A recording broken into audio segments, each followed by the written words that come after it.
G dim, F sharp dim. Beautiful. And G minor 6. And then dim.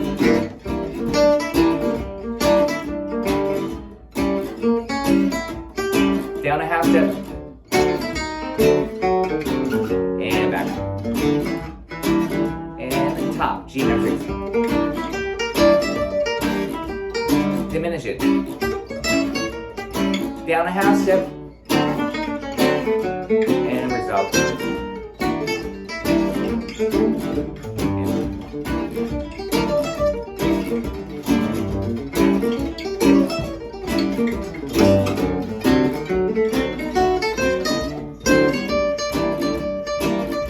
G minor 6. Diminish it. Down a half step. Diminish it. And resolve. Easy arpeggios. Diminish it. Down a half step. And resolve. Let's do it again. When talking about swing chaton, what I don't want to ignore is to talk about the chord progression to understand the chord movement. Because I know many of you, and including many of the people that I play with, and including myself too, will just look at the chart and they don't think about this is the 1 chord, this is the 2 dominant, this is a 5, this is a 1. But I really do recommend that, and another good exercise is to try a song and play it in a different key than you're used to. And then you start to really think that way, like what the chord pattern is. So let's talk about swing chaton here. We're in the key of G minor, okay? So that means G minor is the 1. D7 is the 5. I think that's pretty important to know, that the 1 and the 5 chord of any key. The 4 chord is C minor. Now interesting, even though the song's in a minor key, there's no 4, it doesn't go to the 4 chord. It doesn't go to the 4 at all. So what's going on with swing chaton, what's so cool about it is you have the 1 chord as a G minor 6, the 2 chord. The 2 chord is supposed to be A minor 7 flat 5 if you're thinking like in A harmonic or G harmonic minor. But the 2 chord is A7. It's a secondary dominant. It's the 5 of the real dominant, which is a D7. That's the 5 of the 5 it's called. If you were to see it in like analyzed in classical style, it's a 5 then /5. That means it's the dominant of the 5. And it goes to D7, the real 5, and then it goes back to the 1. The hack would be used on the dominant chord. So here's D7, and then you would think D and E flat. Okay, that's specifically when you probably want to use it as over that, but not on the resolution on the G minor 6. You probably wouldn't want to do this. Sounds like you'd be on the. It sounds like almost that you're on the wrong. You're suggesting the wrong chord. You'd want to resolve it to G minor. If I were on a G minor 6 chord, if we're to play this, my go-to scale would be G melodic minor.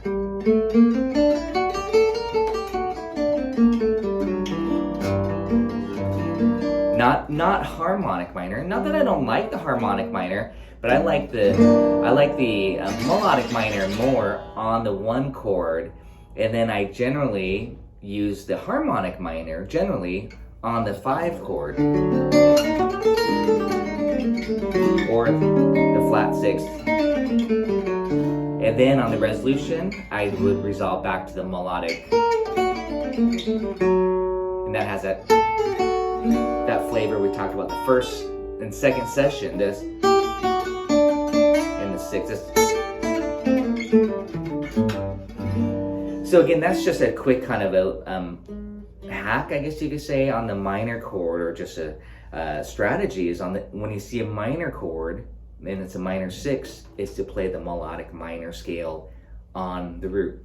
But if you see a dominant chord and you know it's acting as a 5, in this case D7,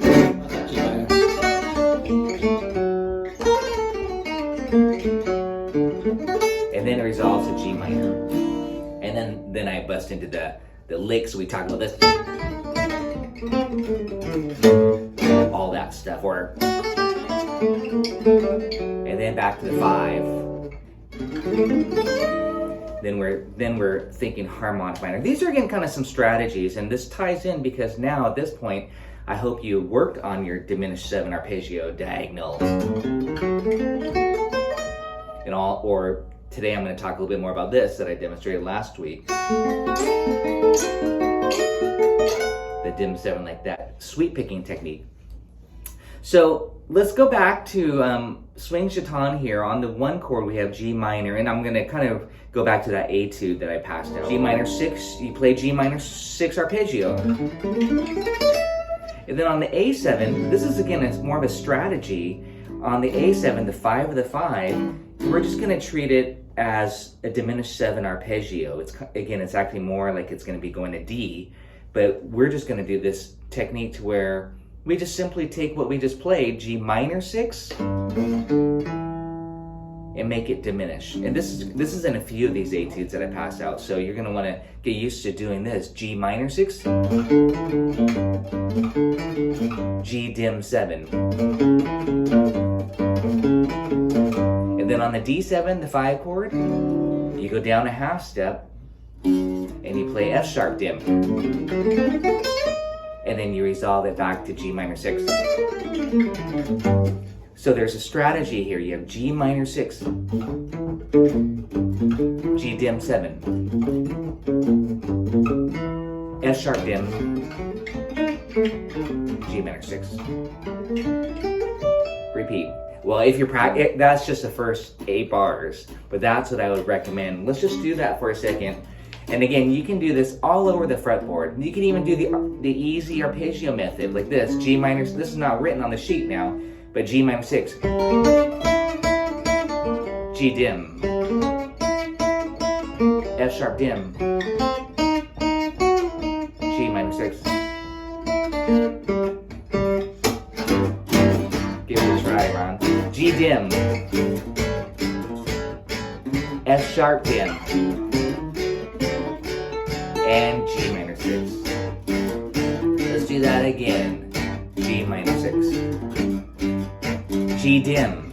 That's for the A7. Down a half step, F sharp dim, and back to G minor 6. And again. G dim. F sharp dim. Beautiful. And G minor 6. And again.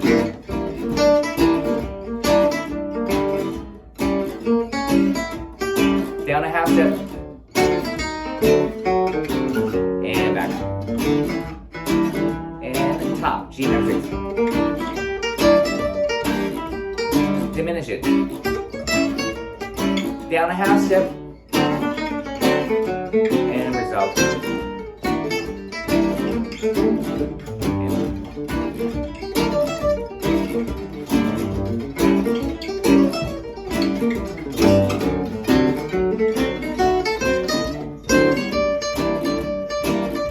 G minor 6. Diminish it. Down a half step. Diminish it. And resolve.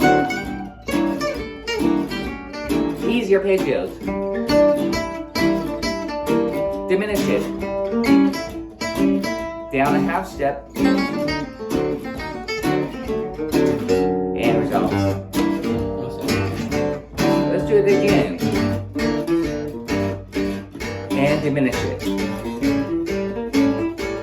Down a half step, diminish it. And resolve. Yeah, again. Diminish it. Down a half step. And resolve.